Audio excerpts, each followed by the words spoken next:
Well, hi again, everybody. Welcome to another episode of 100 Yards of Football. This is the show. Guess what? We're going to talk about football. And at the NCAA level, we are talking about championship weekend. All of your conference championships are going to take place this Friday or Saturday. We're going to go over all of those, and we're going to talk in discussion and have a little bit of a back and forth about some of the more important ones for obvious reasons. There are some that are going to be nationally televised and the big games that everyone across the country will have playoff implications. But joining me to discuss it all is Vincent Turner, the founder, the originator of 100 Yards of Football. Vincent, we've waited all season long. What is it? Week 15 now is finally championship week. We're going to find out who the conference championships are. And in some cases, it's critically important because they will automatically be given a bid. And in some cases, it won't matter at all. Even if they lose some of the teams, they'll still be a part because the record is so strong.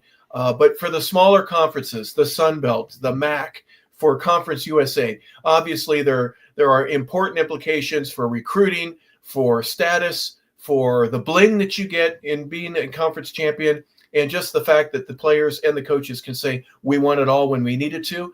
There's congratulations in order to all, but Vincent, we'll start. There are going to be some games on Friday and Saturday. We'll talk about each and every one of them. What does the championship weekend mean for you?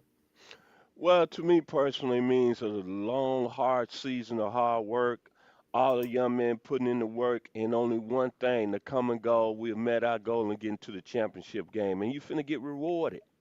And hopefully, it's gonna bring a little more NIL money, and hopefully, it's gonna bring you a little more exposure, and also it's gonna make your head coaches at these several schools very happy. And all I can say is I want to congratulate each team that we're going to go down the list of them playing in their championship games. Back to you, Mr. Harper LeBel. Yeah, and another thing is any coach that says practice on Monday, that's a good thing, right? It's always a good Mm, thing if there's an additional day of practice where it means something, not only for the conference championship, but obviously bowl implications. They're not finalized yet, but they're pretty close. We'll know.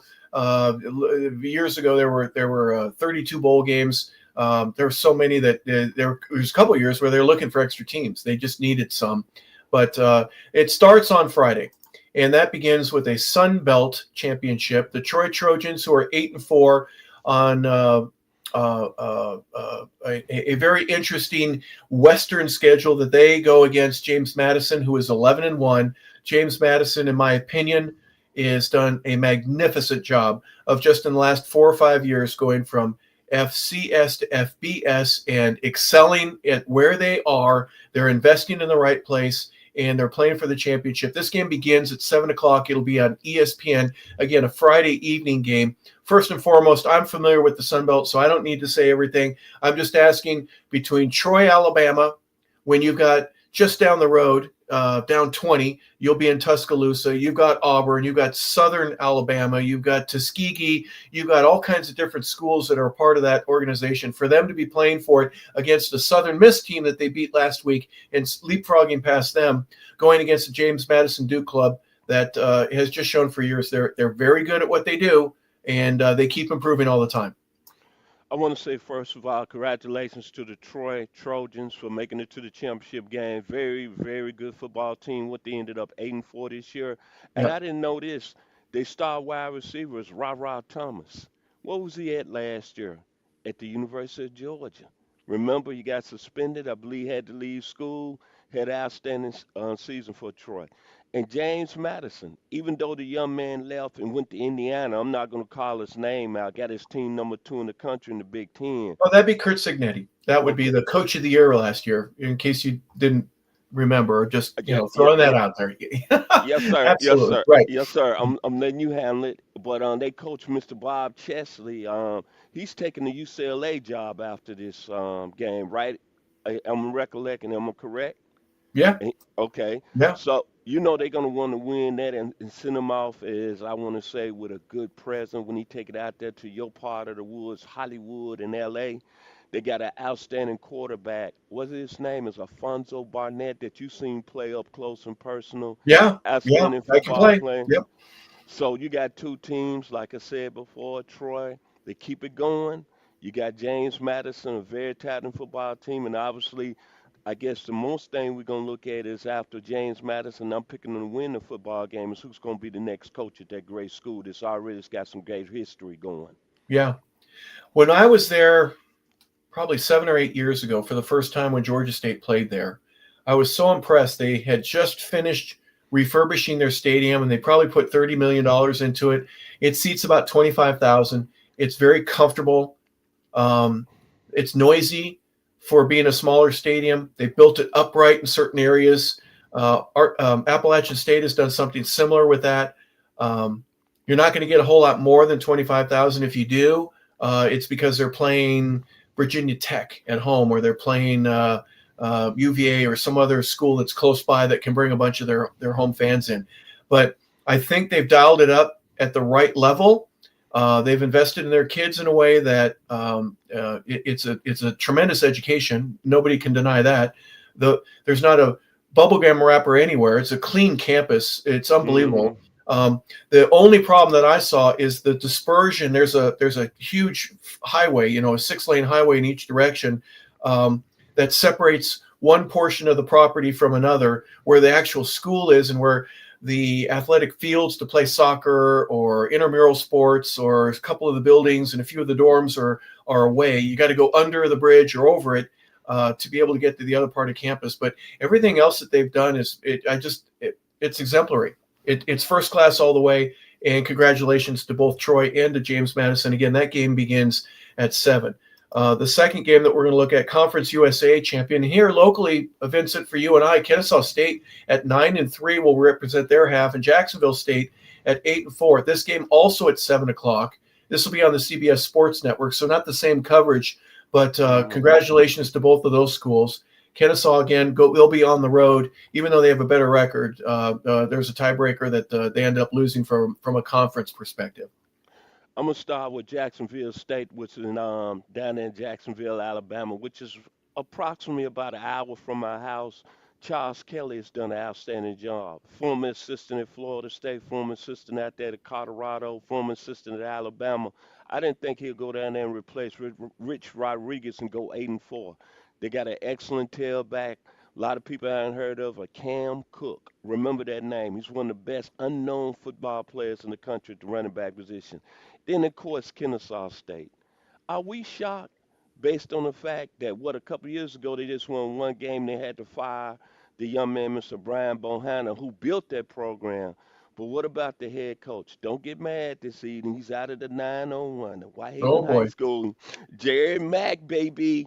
And look what he's done with Kennesaw State. And he also is on some of these coaching open jobs right now. They got an outstanding quarterback in Amari Olden, and all I can say is this: Kennesaw State 9-3, Jacksonville State 8-4. Very excellent football game with two coaches that we didn't even know about before the season started, but Oh, no now we kidding. do. Yeah, we do. Yeah, absolutely. Both teams are 4 out of their last 5. The difference between the two is kind of interesting.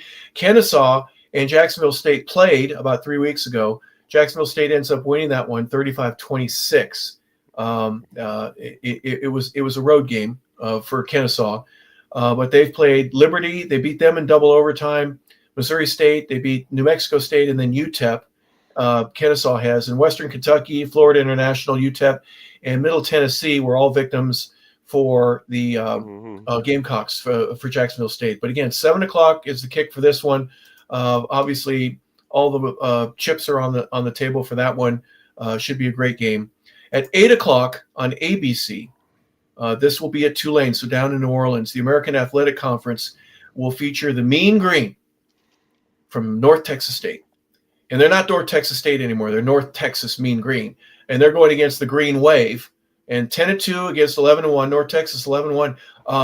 You know a little bit about them, obviously, from being in the same conference with Navy, with, let's see, who else? There's some other teams that are really viable in that conference. Charlotte, UAB, Rice, South Florida Bulls, Army. Watch your words. Watch South, your words. Watch your words. Temple. I forgot Temple and Florida Watch your Atlantic. words. Is there another school maybe in the 901 that might be around for that championship? Do you know? Watch your words. Watch your words. You already know you've been calling them kitty cats for all season. I haven't called University them of kitty cats Memphis. since you got mad that I've called kitty cats. Mean Green 11-1. They're 5 out of 5 in the last 5. So is Tulane has won 4 of the last 5. They ended up losing at UT San Antonio 48-26. But again, congratulations to both teams. These are throwing teams, so watch the ball in the air. Mass Maker there for North Texas has over 3,800 throwing yards right now. He's really leading the country in so many different categories. 29 touchdowns, 4 interceptions. He's only a freshman, so maybe we'll talk about him. Drew Mestemeyer, keep your eye out for him. Be a fun guy to watch. He wears number 17, and that's all I have on this one. I mean, I haven't spent a whole lot of time, but ABC is going to be covering it. And again, it's an 8 o'clock kick. Both coaches already accepted jobs at other places. It's going to be very interesting to see what teams are very motivated, especially Tulane. People are saying if Tulane win this game, they're going to get the 12th seed in the college football playoffs. So a very interesting football game between two very good teams that have been very consistent throughout the year. Tulane's ranked number 20 right now. That for them to win this and kind of leapfrog over a few folks, that's an interesting stretch. I sometimes take the view of yes, let the guys, the underdogs, give them a chance. I'm also under the impression from a couple of years ago, Vincent, when TCU played Georgia in the championship, and there were folks saying TCU didn't belong, and guess what? They didn't. They got wiped out. It was the game was over at the end of the first quarter. By halftime, there were people that were literally leaving, and I know networks don't want that. They want close games. They want exciting games. They don't want blowouts. So how you judge that is it's a personal message for everybody. I see both sides of the coin, but I haven't made a final decision yet. And I'm not going to, at least not for right now. Let's look at the Mountain West Conference. UNLV, the Runnin' Rebs. Everyone knows how good they are in basketball. They have been fantastic in basketball over the years. National champions. They put everybody in the pros. 10-2 this year. What? Jerry Tarkanian, man, where's my towel? I got to have a towel here to bite. I'm going to bite the towel and talk about the Runnin' Rebs. And remember, they had the trash cans at the 6 points of the court, each of the 4 corners, and then one trash can in each of the halftime. When they run, you do your drills. You got your gassers, you got your line drills, your suicides, whatever you want to call them. You're going to throw up. You just are. Doesn't matter. You're going to run until you can't run anymore. Boise State, the Broncos are 8-4, going against 10-2. This game will be in Boise. Your thoughts here on this one, Vincent? It really amazes me sometimes the things you do, how you get people to be hitting us on Facebook and YouTube, and they get very upset at you. Look at you now, you looking like you ain't did nothing wrong. I'm talking to you, Harper. I don't know why you would throw shots at UNLV. They've had an outstanding season, but I know why, because I know you. You don't like Dan Mullen, see. And Dan Mullen had an outstanding season, has he not? Has he surprised us? Yes, absolutely.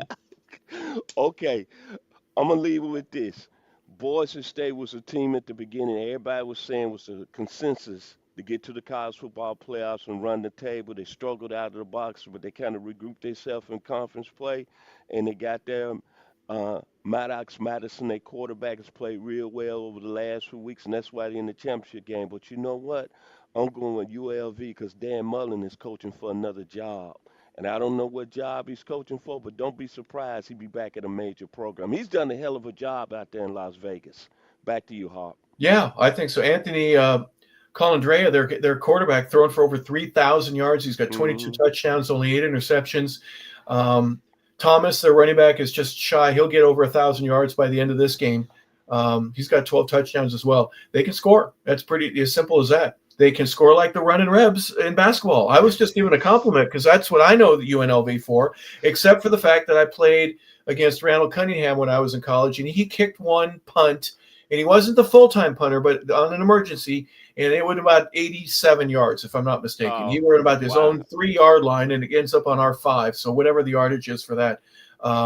No, they didn't snap from the 3-yard line. He kicked it from the 3-yard line, and with the wind and everything like that. So UNLV, obviously, they are playing. And this is, again, the last of the 4 games that are on Friday. You have Troy at James Madison, Kennesaw at Jacksonville State. Both of those games are 7 o'clock kicks. And then North Texas and Tulane, UNLV at Boise State. Both of those are 8 o'clock. And they, respectively, it's ESPN, CBS Sports Network, ABC, and Fox will be hosting all of those games.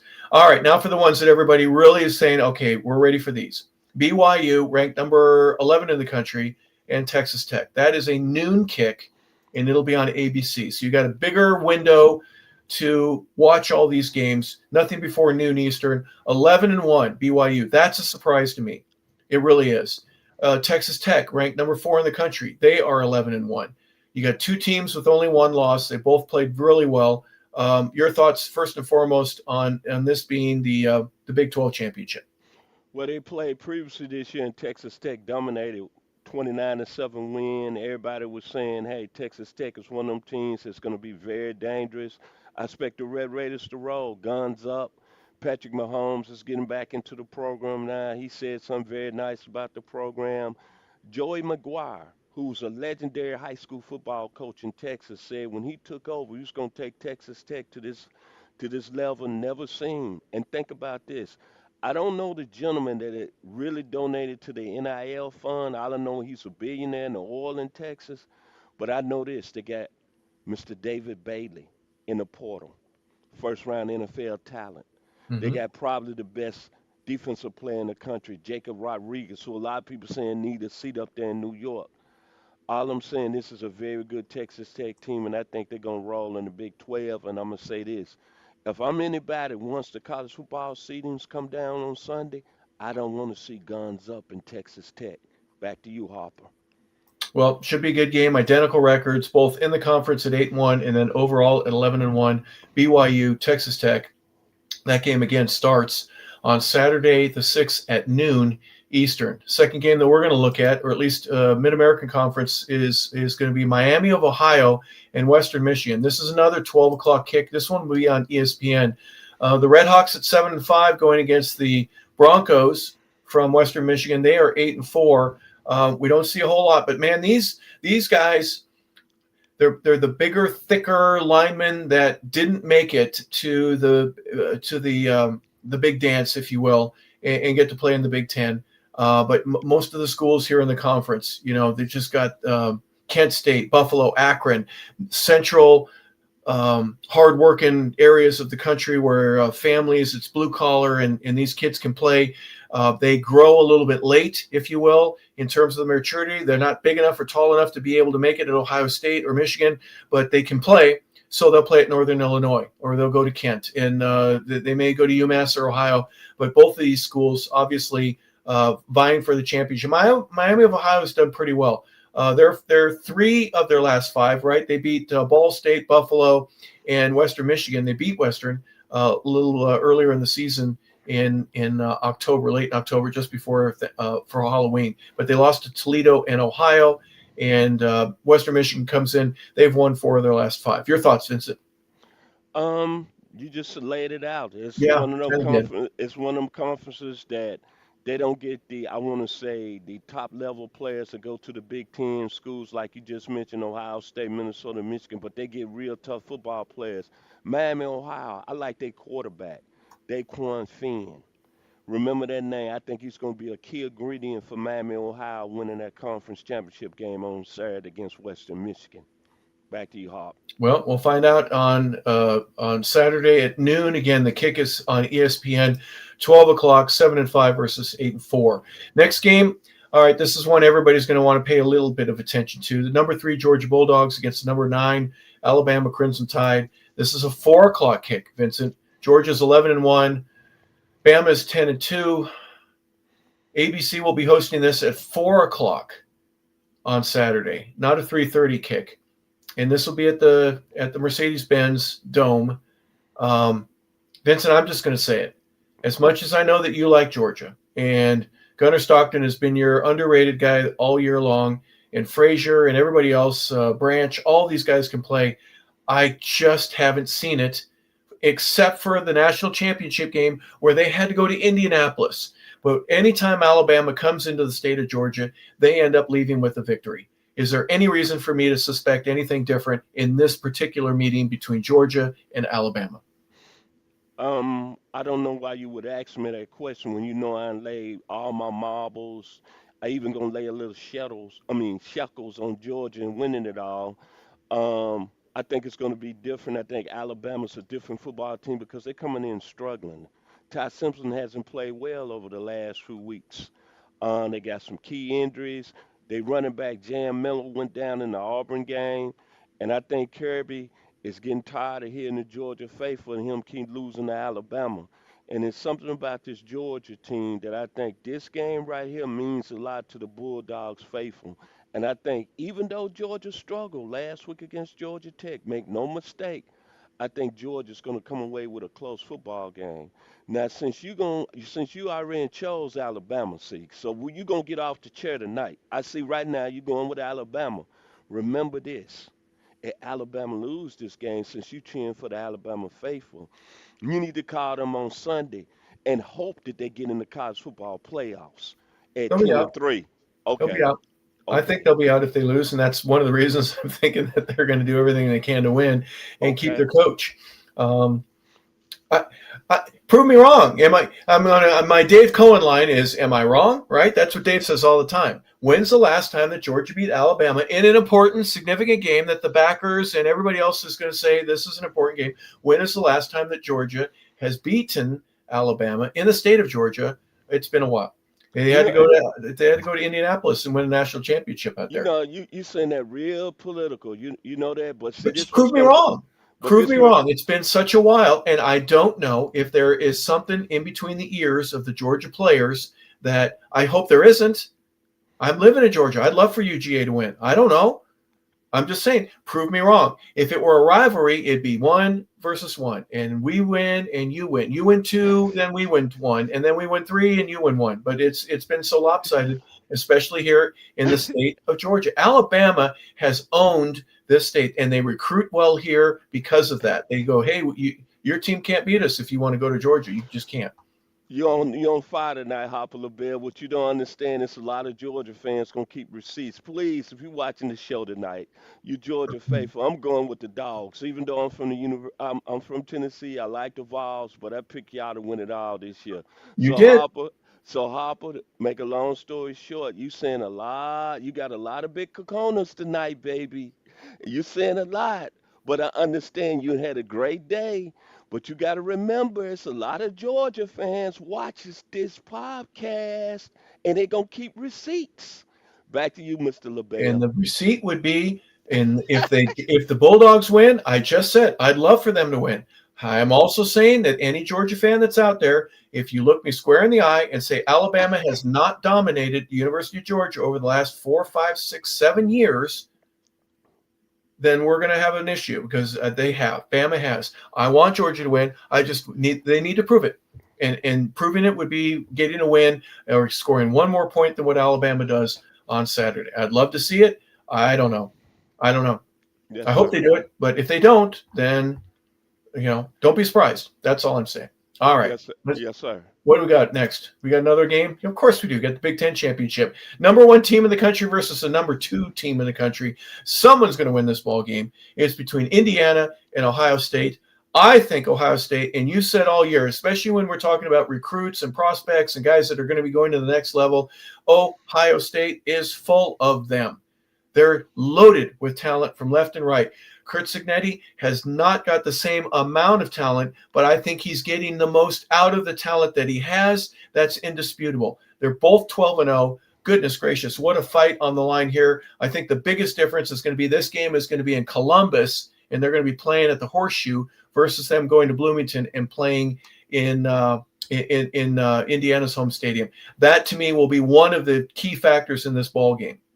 Harper, not correct you, but you know they played a Big 12 championship game in Indianapolis. You're right. You're right. Yeah. So You're right. You're right. I'm thinking it. Yeah, in the Lucas Oil Stadium, thank you. tickets are as low as $508. You want to spend some of your shekels on the game, or are you going to wait? Uh, You're going to put I'm those gonna wa- on the Bulldog.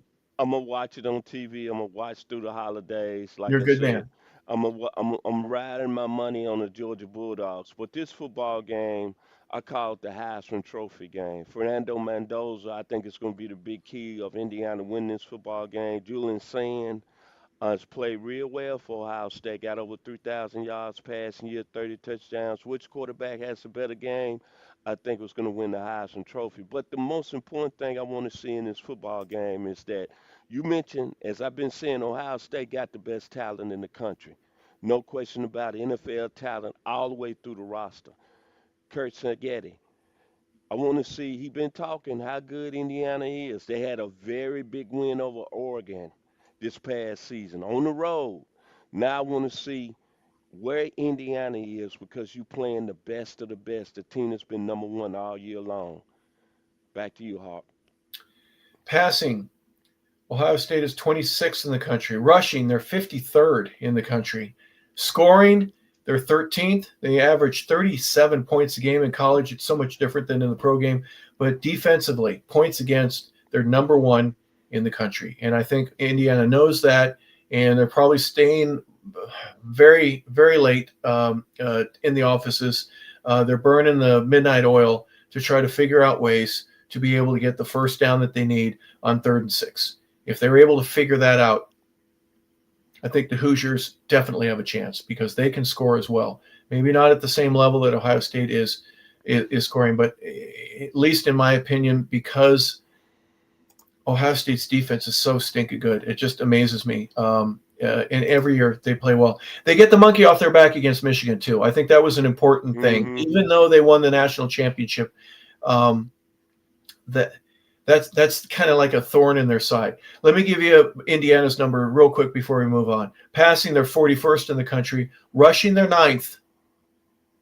Scoring, they're 2nd. And giving up points, they're 2nd. I did not know that. Mm-hmm. Numbers that you need to consider. Ohio State gives up about 7 points a ball game, 7.5. Indiana gives up 10.9. And with a similar but not identical schedule, this could be a very low scoring game. Am I wrong? I can see that, but they playing on turf. And there's a difference. The game is no elements going to be in the house. And I think really, Harper, Ohio State defense has not really been tested this year with a lot of good teams in the conference. I think the Big Ten, we all know, is in the middle of the pack. It's not as good as, say, the SEC. They haven't been tested week in and week out like a Vanderbilt, like a Alabama, like a Auburn, like a LSU, like a Georgia. That pounding and them very outstanding skilled people. The Ohio State, like I said, defensively, they're going against a quarterback that right now they can really get the ball to his receivers. And Indiana has a very good running back that I think Roman Hemby is going to play a real big role in them on Saturday. I think it's going to be a little more than a low scoring game. I look at it between a 24 to 21 game. I think both points are going to score a little points in that mid range. I Okay. think that's how the game is going to go. But I wouldn't be surprised, and I don't want to go out on a limb. Ohio State has clearly got more talent, but I wouldn't be surprised if Indiana prove us wrong on Saturday night. Texas scores 7 against Ohio State. Washington 6. Minnesota 3. Illinois was number 17 at the time. They score 16. That's the most points they've given up the whole year. Wisconsin, shutout. Penn State, they gave up 2 touchdowns against Penn State. Purdue scored 10. UCLA scored 10. Rutgers only 9. Michigan only 9. Defense is amazing against some of the better teams in the conference, but not the best, not the elite. I get it. I'm just I got saying. I got one answer there. Okay, What's that? they played Texas when Arch Manning was in his struggling, right? More or Yeah. less. Okay, they played the Washington team. The quarterback out there, I want to say I can't think of the young man's name, but he struggled in that game. But remember this now: they're playing against a quarterback that's been very consistent all year, and this Indiana team can put up points. Yeah. Fernando Mendoza is not a Heisman Trophy favorite because this team's scoring 16 points a game. He gonna be ready to play on Saturday night. And Ohio State is a great defense. I love the numbers you just gave up, but trust me, he gonna be facing a quarterback that's gonna see some weakness in them seams out there. And I hope Ohio State don't underestimate what Indiana's bringing to the table with Fernando Mendoza. I love that name. Back to you, Hawk. Yeah. Couple of scenarios can take place. There's hundreds of possibilities. But one of the themes that I'm thinking, if Indiana can find those seams and score and keep moving and do everything that they've done all year long, and get the first downs, keep the sticks moving, stay within the sticks when you get a third down penalty, right? Don't get 3rd and 9 and then get a 15-yard personal foul for a face mask or a hold. You got a chance. But I also think if Ohio State's defense plays like they should against the number 1, number 2, number 3 team in the country, and they dominate, I wouldn't be surprised if Indiana buckles first, going, it's not working. We have to try something different. The ball ends up getting popped up in the air. It's an interception instead of an incompletion, and it could fall flat on their face very quickly and early. I'm not saying it will. I've seen teams panic when they go against a really good defense. But Indiana's defense is good too. So maybe they get the ball right back. We're going to have to see. But this is must-watch TV. It's 8 o'clock on Fox. So it's been one of those games that it will be a featured game. But it also has another 8 o'clock game on ABC, and that will be the ACC Championship, where 7-5 Duke takes on the Virginia Cavaliers. They are 10-2. This will be at Bank of America Stadium there in Charlotte. Vincent, your thoughts between two teams that would surprise me. If you told me Duke and Virginia would be playing for the ACC Championship at the beginning of this season, I would be very surprised, and I would probably say, I'll take your money, because I don't see that happening. But obviously Clemson, Florida State, Georgia Tech, Cal, all of them, they fell by the weight side, and unfortunately they're not able to play for the championship. These two clubs will. You want to maybe want to add SMU in that mix too. Yeah, But last year. Yeah, absolutely. The Ponies were there last year. Absolutely. I'm gonna say this: we need to give really honor and kudos to the two head coaches. Number one, Manny Diaz has done a hell of a job at Duke. They're 7-5, Yeah. and I want to really give much love on this show this evening to Tony Elliott, former OC at Clemson. Remember the first 2 years he wasn't winning a lot of games, and they wanted to fire him. But what did he do? He went out and got a major player at the quarterback position in Chandler Morris. Now, think about this story with Chandler Morris, man. He started out at Oklahoma. Things didn't work out there. He was with TCU 2 years ago. Remember when Colorado had the opening game under Dion? He was the starting quarterback at TCU. And since you brought up TCU in the championship game against Georgia a couple of years ago, he was the starting quarterback. He got hurt. Remember? The first game of the year, Max Duggan had to come in. Then the kid, Mr. Morris, left TCU, went to North Texas for 1 year. And then Tony Elliott said, hey, come on over to me here in Charlottesville. And man, the young man has been one of the best quarterbacks. We're not even talking about, 2,500 yards in the air, throwing the football, 14 touchdowns. And I knew Virginia could be a special team after they got that big win over Florida State early in the year, but I didn't think Virginia was going to be this good. Now, this was what everybody looking on the college football landscape. They hoping Duke wins this football game because the teams that's going to be really having some pressure on them to get in the playoffs. Vanderbilt is sitting there with 2 losses, which I think they're deserving. But if Virginia wins this football game, Vanderbilt is not getting in. Hmm. And then, of course, since you're taking Roll Tide over Georgia in the SEC championship game, Roll Tide loses. You know, Alabama faithful going to say, well, we got 3 losses and da-da-da, we beat Georgia. But if Virginia wins, then Alabama's not getting in. This is the last game of the evening that a lot of people going to be watching. And a lot of people going to be down in the state of Nashville, Tennessee, is going to be really hoping that Duke pulls the upset. Because if Duke wins the game, they're not going to the college football playoffs. But if Virginia does what I Yeah. think they're going to do under Tony Elliott, they're going to win this football game. We're going to see the Cavaliers in the college football playoffs, and they're going to be a tough out. Back to you, Well, Mr. LeBel. you got to have someone from the ACC make it, right? Is Miami a lock at 10-2? They're not even playing for the conference championship. At the beginning of the year, you mentioned SMU. Congratulations, right? The Mustangs, they had a good year. They were 8-4, right? But they're 6-2 in the conference, but they didn't make it to the championship game. They lose the tiebreaker. Miami has been highly ranked the whole season. Last year, they have the number 1 pick in the draft, right? They Pitt, Georgia Tech was. What happened to Georgia Tech? I mean, they were undefeated. They finished 9-3. They lose 3 of their last 4. They struggled. Someone's got to play in the championship game, and it ends up being Duke. And you're right. If Duke wins, they're not going to get in. They'd be 8-5. There's no way. It's not going to happen. So Virginia, right now is the hope, and then Miami would be an outside possibility, but there are just too many juggling, spinning plates that need to be settled. But because it's the last game, when that one's over, the settling will commence, and the dust will fall, and the decisions will be made.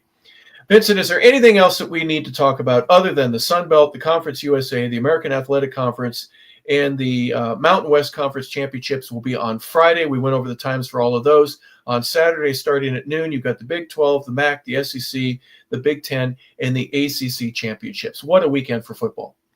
Last weekend of football, it's been an outstanding season. There's been some surprises, as there always will be.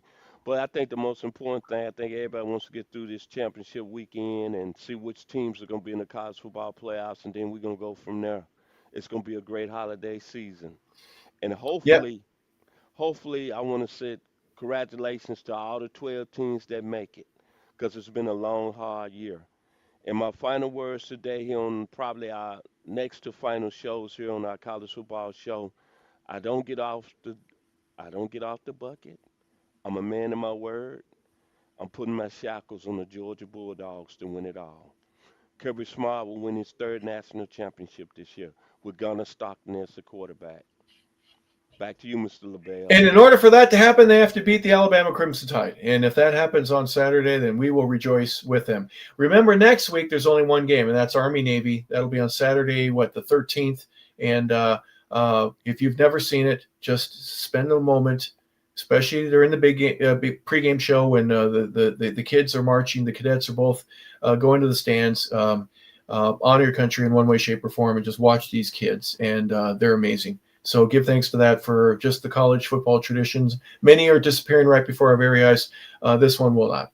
But championship weekend, obviously a big one. I hope your team wins, and we hope that we get to talk about them on next week's show, about them being the championships. And we'll also have all of the bowl games, and they will start next week as well. And it'll be a lot of fun for everybody to be able to determine everywhere that they fit, that their team is going to get to go to the Tax Slayer Bowl or they go to the Gator Bowl. It doesn't matter.